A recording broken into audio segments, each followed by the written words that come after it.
Hello guys, welcome to all in one GK. आज हमारा last video है polity का और आज हम constitutional bodies, non constitutional bodies and political parties of India के बारे में पढ़ेंगे and we will complete our polity. So let's start with constitutional bodies. So सबसे पहली बॉडी जो हम पढ़ते हैं that is attorney general. Attorney general का आर्टिकल है 76। आपको आर्टिकल एज इट इज याद होनी चाहिए कि कैग का कौन सा है, अटॉर्नी जनरल का कौन सा है, बिकॉज बहुत बार एग्जाम में पूछा जाता है कि which article deals with attorney general और कंप्यूटर एंड ऑडिटर जनरल और यूपीएससी। सो अटॉर्नी जनरल का है 76। अब कॉन्स्टिट्यूशन ने प्रोवाइड किया है for the office of attorney general for the India. वो होते हैं हमारे highest law officer in the country और उनकी अपॉइंटमेंट ऑब्वियसली प्रेसिडेंट ही करेंगे लाइक एनी अदर। अब क्वालिफिकेशन क्या होगी? Same, that he must be a citizen of India and qualified to be appointed as a जज of a supreme court. Now tenure कोई fix नहीं है अटॉर्नी जनरल का। He holds the office during the pleasure of the president. जब तक president चाहे तब तक अटॉर्नी जनरल ऑफिस में रह सकते हैं। रेजिग्नेशन जो अपॉइंट करता है सो प्रेसिडेंट। अब फंक्शंस क्या है अटॉर्नी जनरल के? To appear on behalf of government of India in all the cases in supreme court और high court in which the government of India is concern. मतलब government of India के regarding अगर कोई भी case supreme court या high court में चल रहा है तो अटॉर्नी जनरल को वहां पर प्रेजेंट होना पड़ेगा for that proceedings. He has the right of audience in all courts. Okay, right of audience है हर कोर्ट में। Further, he has right to speak and take part in proceedings of both House of Parliament or the joint sitting or any committee of the Parliament of which he may be named a member, but without a right of vote। मतलब audience कर सकते हैं, कहीं भी proceedings में part ले सकते हैं, स्पीक कर सकते हैं, बट वोट नहीं कर सकते। अब जो इंपॉर्टेंट पॉइंट्स है कुछ कि जो अटॉर्नी जनरल है ना वो फुल टाइम काउंसिल नहीं होते हैं गवर्नमेंट ऑफ इंडिया के। He does not fall in the category of government servants. Further he is not debarred from private legal practice. मतलब वो अपनी प्राइवेट लीगल प्रैक्टिस कर सकते हैं। In most of the cases आपको पता है कि जब भी हम कोई यूनियन गवर्नमेंट की पोजीशन होल्ड करते हैं ऑफिस में तो हम कोई और जगह काम नहीं कर सकते, but attorney general is a exception. He can practise legally privately. In addition to the attorney general there are other law officers of government of India. They are solicitor general of India and additional solicitor general of India. वो क्या करते हैं ताकि वो एजे को assist कर सके उनकी ऑफिस की रिस्पॉन्सिबिलिटीज में। Now next, advocate general of the state. जैसे पार्लियामेंट में अटॉर्नी जनरल होता है, same way state legislative assembly में advocate general of the state होते हैं। Same work is same, everything is same, बस नाम अलग है। Attorney general is for the union and advocate general of the state is for the states. ये article 165 में आता है, वो 76 में आता था। इनको कौन अपॉइंट करेंगे? स्टेट के सारे अपॉइंटमेंट्स कौन करते हैं? गवर्नर। तो रेजिग्नेशन भी गवर्नर को जाएगा। इनका भी कोई फिक्स टेन्योर नहीं है। During the pleasure of governor he holds the office and he must be a citizen and qualified to be appointed a जज of high court. Advocate general है ना तो इसलिए हाई कोर्ट, और attorney general supreme court. Functions भी similar है। Government of state या उनके बिहाफ पे कोई भी प्रोसीडिंग्स है सुप्रीम या हाई कोर्ट में तो he have to appear and he also has the right to speak, take part in proceedings of state legislature और any committee but without a right to vote. Everything is same. The next we have computer and auditor general of India. इसका article 148 है। The constitution of India provides for an independent office of the computer and auditor general of India, जिन्हें हमें shortly CAG बोलते हैं, appointed by the president. Resignation president. अब इनको ना कुछ इंपॉर्टेंट इनकी वर्डिंग्स है या की वर्ड्स है जो याद रखो। First, he is the head of Indian audit and accounts department. He is guardian of public purse and control the entire financial system of country at both centre and state. He is one of the bulk words of democratic system of government of India. बाकी तीन कौन से है? Supreme court, election commission and the UPSC, और चौथा है CAG. So important. Okay, अब tenure क्या है? 6 years or till the age of 65 whichever is earlier, not eligible for further office under government of India or government of states। अब इनको remove हम एक शर्त पर करेंगे। प्रेसिडेंट कर सकते हैं on same grounds and in the same manner as जज ऑफ अ सुप्रीम कोर्ट। तो वो क्या था? हम किस मैनर में हमने पढ़ा था ना पार्ट 5 में? आप ही बताना ये कमेंट्स में, बिकॉज अब तो हम लास्ट में हैं पॉलिटी के, तो आपको पता होना चाहिए सब। अब कैग की क्या इंपॉर्टेंट फंक्शंस है? वो 3 ऑडिट रिपोर्ट्स प्रेसिडेंट के पास लेकर आते हैं। Audit report on appropriation accounts, audit report on finance account and audit report on public undertakings. President ये जो रिपोर्ट्स है वो पार्लियामेंट के दोनों हाउसेस में ले करते हैं and after this the public account committee, हमने कमिटीज भी पढ़ी थी ना, वो एग्जामिन करेंगे इन्हें और फिर रिपोर्ट की फाइंडिंग्स को पार्लियामेंट के सामने लेकर आएगी। No minister can represent CAG in the parliament. Okay, important. The constitution of India visualises the CAG to be computer as well as auditor general. नाम में क्या है, computer and auditor general. But practice में जो CAG है ना, he is only fulfilling the role of auditor general, not a computer. ये important है। इंडिया में जो कैग है, he is only a auditor general in practice, not a comptroller. In other words, the CAG has no control over the issue of money from the consolidated fund, and many departments are authorized to draw money by issuing check without specific authority from the CAG, who is concerned only at the audit stage when the expenditure has taken place। मतलब हमें पैसा चाहिए तो हम CAG से नहीं पूछेंगे, हम चेक से निकाल लेंगे, हम बस वो सारा एक्सपेंसेस CAG के सामने लाएंगे सो दैट एक्सपेंडिचर की वो जो है ना वो ऑडिट कर सके। That's the simple case.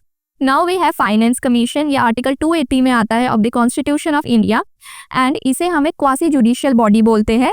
ये भी प्रेसिडेंट ऑफ इंडिया बनाते हैं after every 5th year, okay, और any time earlier whenever he consider necessary.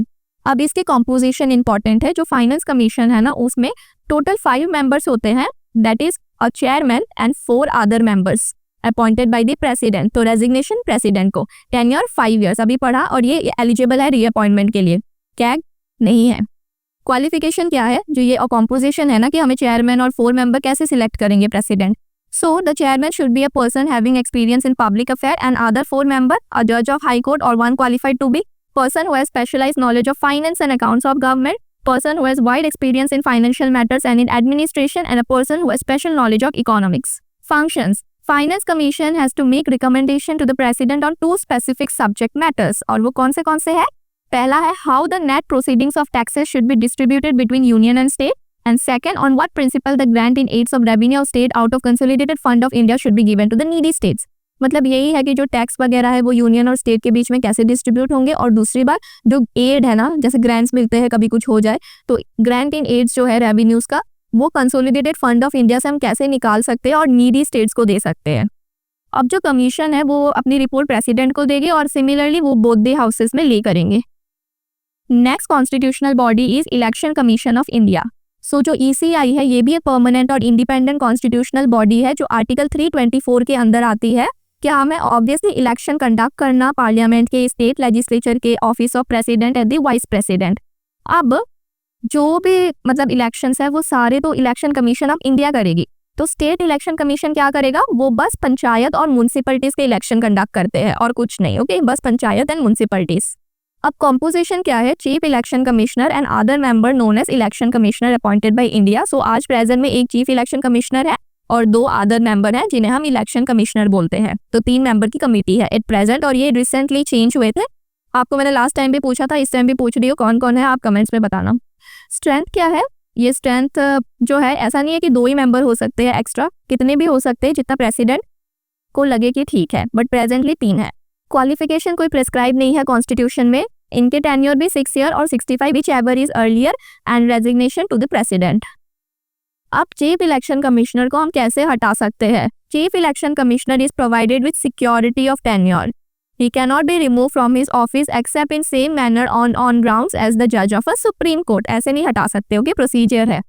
Other election commissioner ये प्रेसिडेंट रिमूव कर देंगे only on the recommendation of chief election commissioner, but advice दे सकते हैं chief election commissioner, वो binding नहीं होगी प्रेसिडेंट पर। अब फंक्शंस क्या है, preparation of electoral rolls, conduct of free and fair election, registration of political parties, recognition of states and national parties, disqualification of members and opinion in cases, मतलब यही opinion। अब next UPSC, जो union public service commission है, ये एक central recruiting agency है। Obviously ये आपको पता है, ये इंडिपेंडेंट कॉन्स्टिट्यूशनल बॉडी है। They are recruited by centre but posted to states. Obviously you know जो भी IAS IFS होते हैं, सेंटर रिक्रूट करती है, पोस्ट कहाँ होते हैं, स्टेट में होते हैं। सैलरीज कौन देगा, ये भी रेस्पेक्टिव स्टेट गवर्नमेंट्स देगी। अब कॉम्पोजिशन क्या है, chairman and other members appointed by the president, but strength क्या है, जो कॉन्स्टिट्यूशन है उसने ऑथराइज किया है प्रेसिडेंट ऑफ इंडिया को to determine the strength. Usually क्या होता है कि 9 to 11 मेंबर्स होते हैं इंक्लूडिंग द चेयरमैन। क्वालिफिकेशंस इसकी इतनी ही दी गई है कि no qualifications are prescribed for the commission's membership except 1/2 of the members of commission should be such person who have held office for at least 10 years either under government of India or under government of state। मतलब यही है कि अगर 10 है, ठीक है, उनमें से 5 को 10 साल के लिए गवर्नमेंट ऑफ इंडिया स्टेट के लिए कोई ऑफिस होल्ड करना होगा। टेन्योर क्या है, 6 ईयर और 65 विच एवर इज अर्लियर और not eligible for reappointment in the same post. Resignation to president. अब ये स्टेज को समझो, मैंने क्या बोला था कि सेम पोजीशन में रीअपॉइंटमेंट नहीं हो सकती है। तो इसके ना 3 केसेस है। अगर तो चेयरमैन है यूपीएससी का, ये तो हाईएस्ट पोजीशन हो गई, वो रिटायरमेंट के बाद एलिजिबल नहीं है for further employment in the government of India और अ स्टेट। बट अगर चेयरमैन नहीं है, मेंबर है, तो वो चेयरमैन की अपॉइंटमेंट के लिए एप्लीकेबल है। आप प्रमोशन जब करते हो तो आप हायर पोजीशन पे ही जाते हो, नीचे तो नहीं आते ना। तो मेंबर से अगर आपको चेयरमैन बनाया जाए तभी आप एलिजिबल हो अपॉइंटमेंट के लिए। A member of UPSC after retirement is eligible for appointment as chairman of state public service commission provided he has not attained the age of 62 years. Same thing है, member हो तो आप either chairman of UPSC बन सकते हो या chairman of किसी और स्टेट पब्लिक कमीशन के बन सकते हो। और उसकी बस इतनी है कि जैसे यूपीएससी की एज लिमिट हमने 65 ईयर्स पर ही थी ना, वैसे स्टेट की क्या है, स्टेट की 62 ईयर्स है। तो बस if he is not attain 62 years of age. अब रिमूवल क्या है, प्रेसिडेंट रिमूव कर सकते हैं चेयरमैन को या एनी मेंबर को। 3 कंडीशंस दी गई है कॉन्स्टिट्यूशन में। If he is adjust and insolvent, that is he has gone bankrupt. If he engages during his term of office in any paid employment outside the duties of his office, and if he is in opinion of the president unfit to continue in office for reason of infirmity of mind and body, if he is unfit और कहीं और office hold कर लिया या bankrupt हो गए। अब the president can remove the chairman or any member for misbehavior also, okay? However, in this case the president has to refer the matter to Supreme Court for inquiry, और अगर supreme court को लगता है कि हाँ ऐसा कुछ हुआ है, फिर ही हटा सकते हैं प्रेसिडेंट। अब मैंने आपको 3 कमिटीज अमेंडमेंट्स में बताई थी ना कि बहुत इंपॉर्टेंट है। तो पहले हम पढ़ेंगे national commission for schedule caste. इसका आर्टिकल 338 है। बताया था ना पहले मल्टीनेशनल थी, फिर बाइफरगेट हो गई। कौन से अमेंडमेंट्स थे, 89 था कि नहीं, जिसमें बाइफरगेट होगी। तो 338 में एससी की आती है, यहाँ पे मैंने लिखा भी है सारा। The originally article 338 of constitution provided for the appointment of A special officer for SC and ST. फिर 65 से क्या हुआ, ये स्पेशल ऑफिसर हटाकर मल्टी मेंबर कमेटी बन गई एससी एंड एसटी की। और फिर 89 में ये 2 अलग अलग बन गई, 2 separate body, national commission for schedule caste 338 and schedule tribe 338A। फिर ओबीसी बाद में आई 338B। कॉम्पोजिशन क्या है, chairperson, vice chairperson and 3 members. Function क्या है, वही जो एससी के सेफगार्ड के लिए कोई भी अगर राइट हो तो उसको मॉनिटर करना है। कोई भी चीज़ हम रूल्स बनाए for the upliftment of SC, commission किसको रिपोर्ट सबमिट करेगी, प्रेसिडेंट को। और कोई भी अगर इन्वेस्टिगेशन होनी है किसी भी मैटर में, कोई भी कंप्लेंट है, वो सारे सिविल कोर्ट के पावर है उनके पास एससी के रिगार्डिंग, वो कोई भी मैटर ऐसे सॉल्व कर सकते हैं। टेन्योर ये determined by the president. Now ST में भी सेम ही है, 338A में है चेयरपर्सन, वाइस चेयरपर्सन, 3 मेंबर। ये एसटी के सेफगार्ड के लिए है। कमिटी प्रेसिडेंट को रिपोर्ट करेगी, सिविल कोर्ट की पावर इनके पास भी है, and determined by the president the tenure. अब नेशनल कमीशन फॉर ओबीसी ये थोड़ी बाद में बनी है, 338B में है। 102nd अमेंडमेंट एक्ट 2018 से ये बनी है। ओके, कॉन्स्टिट्यूशनल स्टेटस उसको तब मिला है, बट सेटअप 1993 में हुई थी, तो काफ़ी टाइम बाद ये कॉन्स्टिट्यूशनल स्टेटस मिला है।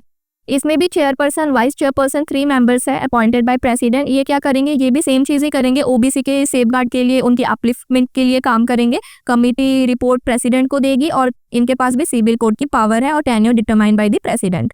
Now we have a next body that is special officer for linguistic minorities.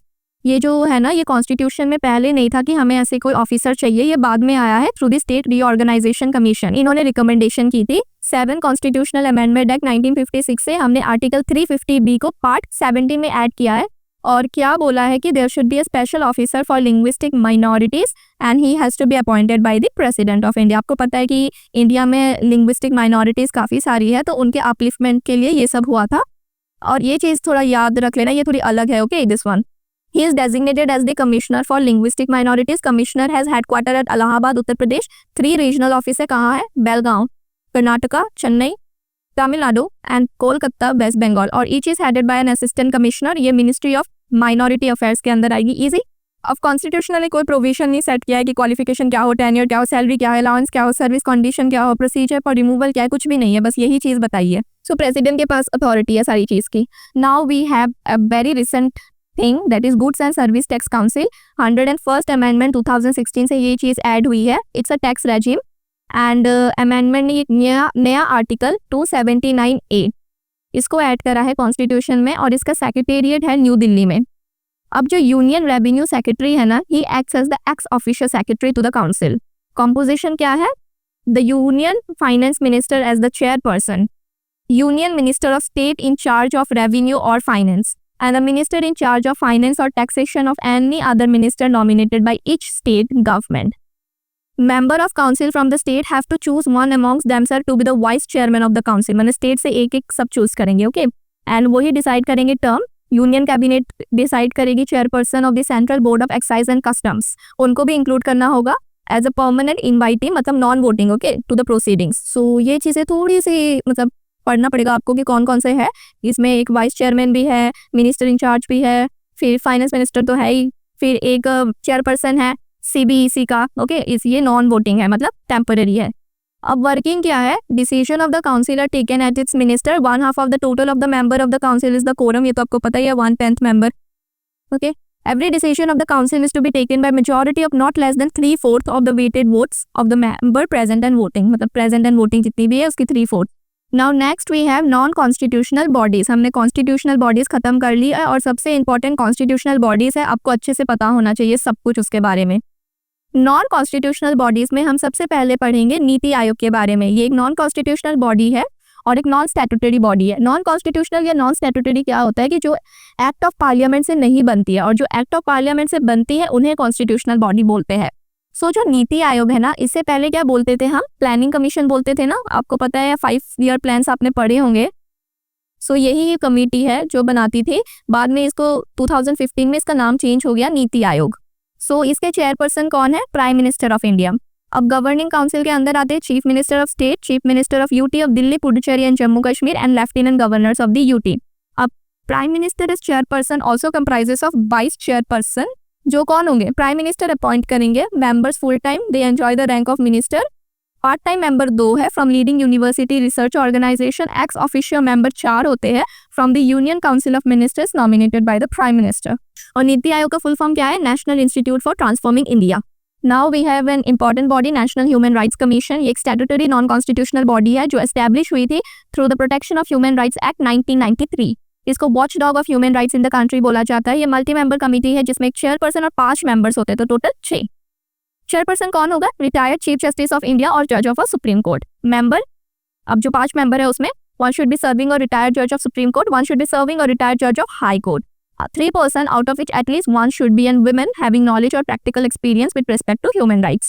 In addition 7 x official chairman भी बना सकते हैं. कौन कौन, यही जो नेशनल कमीशन फॉर माइनॉरिटीज है, SC के है, ST के है, OBC के, विमेन के, protection of child rights and chief commissioner for person with disabilities. ऐसे ही क्यों सिलेक्ट किया, बिकॉज ह्यूमन की बात है ना, तो हर एक ट्राइब को या हर एक जगह को रिप्रेजेंट करना जरूरी है ताकि उनके जो भी प्रॉब्लम्स है वो सामने आ सके. अब जो चेयरपर्सन है एंड मेंबर है वो तो प्रेसिडेंट अपॉइंट करेंगे on recommendation of the 6 member committee. 6 member committee कौन है, ये मेंबर कमेटी बोलेगी प्रेसिडेंट को, तब वो कॉम्पोजिशन आएगी.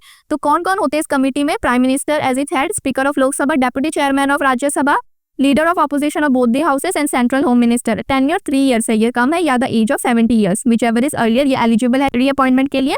After their tenure of chairperson and member are not eligible for further employment under the central और स्टेट गवर्नमेंट. मतलब जब तक है तब तक इसी में ही अपॉइंटेड है, ओके. प्रेसिडेंट रिमूव कर सकते हैं, हेडक्वार्टर दिल्ली में है, सारी सिविल कोर्ट्स की पावर है, जुडिशियल प्रोसीडिंग्स कर सकते हैं. स्टेट ह्यूमन राइट्स कमीशन, ये भी सेम वे है जैसे नेशनल है वैसे स्टेट होता है. ये स्टेट लिस्ट में आता है और कॉन्करेंट लिस्ट में भी आता है.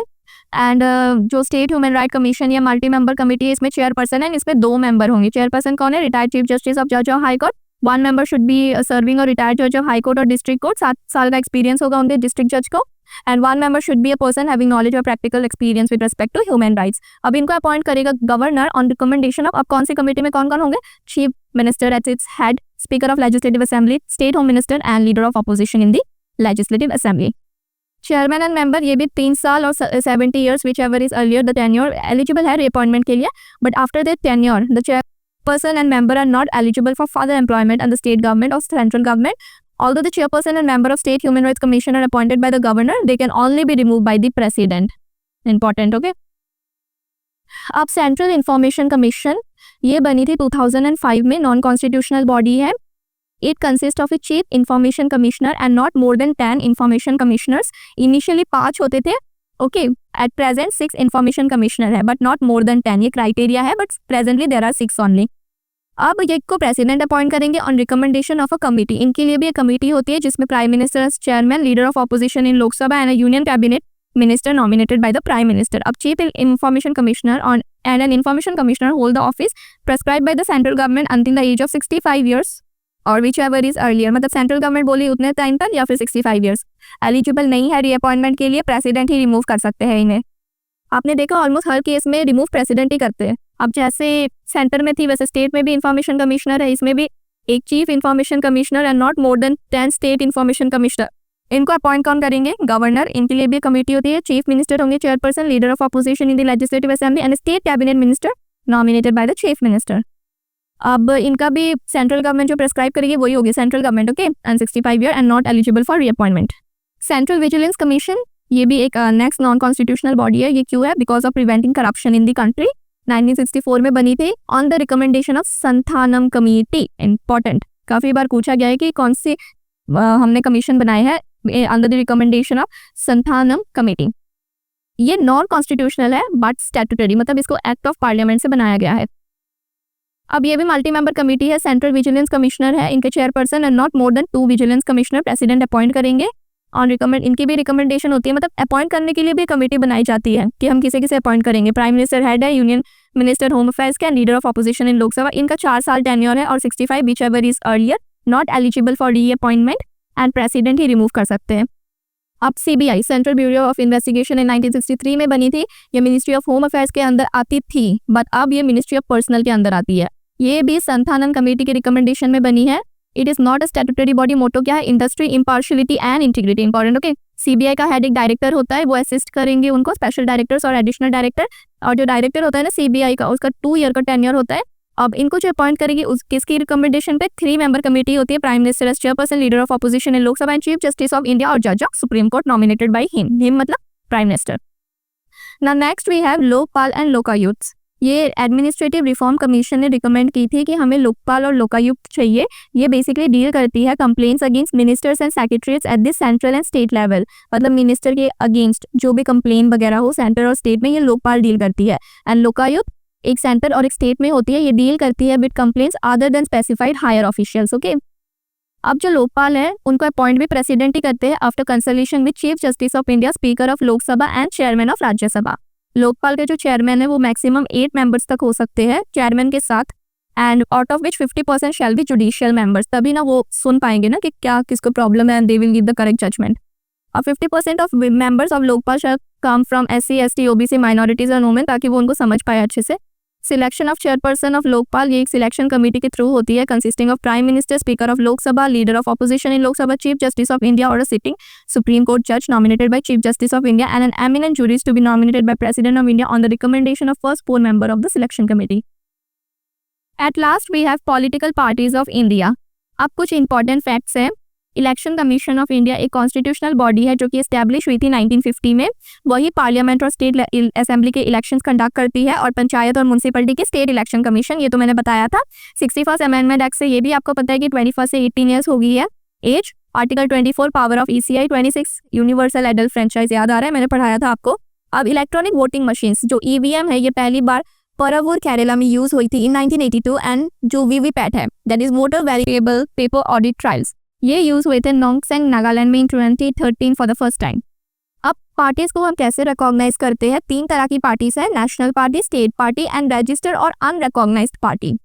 हर नेशनल पार्टी का एक सिंबल होता है, आपको पता ही है, जैसे कांग्रेस का एक हाथ एंड कमल का फूल उसका बीजेपी का. So like this every party has a symbol. Similarly, every state party is allotted a symbol which is reserved for its use in the state. Okay, state party का भी एक सिंबल होगा. अब जो unrecognised party है वो एक symbol select कर सकती है जो कि फ्री सिंबल्स है ना, उसमें से एक. Okay, condition for being listed as national और state party are specified under the election symbols reservation and allotment order 1968. मतलब आप नेशनल या स्टेट पार्टी कब रिकॉग्नाइज हो गए, ये वाली चीज बताती है. अब क्या है condition for recognisation of a national party? National party होने के लिए if the party get 6% votes in 4 और more state during the Lok Sabha और state assembly election and win 4 Lok Sabha seats from any states और स्टेट्स.